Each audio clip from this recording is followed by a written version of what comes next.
جمعیت علماء اسلام گوادر کے زیر اہتمام پریس کلب گوادر میں پیغام جمعیت کانفرنس بیعت حاجی نذر محمد شاکر کا انعقاد کیا گیا۔ کانفرنس کے صدر جمعیت علماء اسلام کے ضلعی امیر مولانا عبدالحمید انقلابی نے کی، جبکہ کانفرنس کے مہمان خاص نیشنل پارٹی کے مرکزی فائنانس سیکریٹری حاجی فدا حسین دشتی تھے۔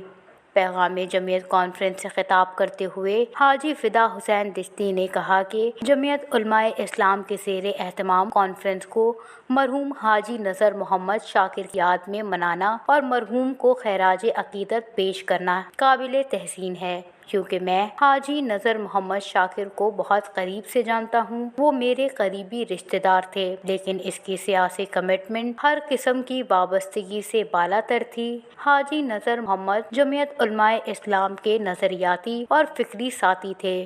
انہوں نے کہا کہ کسی بھی سیاسی جماعت میں نظریاتی اور فکری کارکن اس جماعت کا یقینی اثاثہ ہوتے ہیں۔ جب کارکن اپنے نظریے پر قائم رہے تو کوئی بھی لالچ اور مراد اسے زیر نہیں کر سکتی۔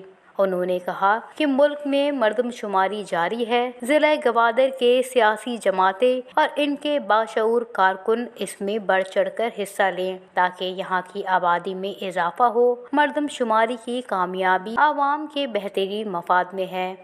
کانفرنس سے خطاب کرتے ہوئے رہنماؤں نے کہا کہ حاجی نذر محمد شاکر جمعیت کے بے لوث نظریاتی اور فکری کارکن تھے، جو اپنے آخری سانسوں تک جمعیت کا علم بلند کرتے رہے۔ انہوں نے کہا کہ جمعیت علماء اسلام بے لوث کارکنوں کی جماعت ہے۔ ہماری جماعت اقربین کی قربانیوں کا ثمر ہے، جنہوں نے قید و بند کی صحبتیں برداشت کی، لیکن نظام مصطفیٰ کے نفاذ کے مطالبے سے کبھی بھی پیچھے نہیں ہٹے۔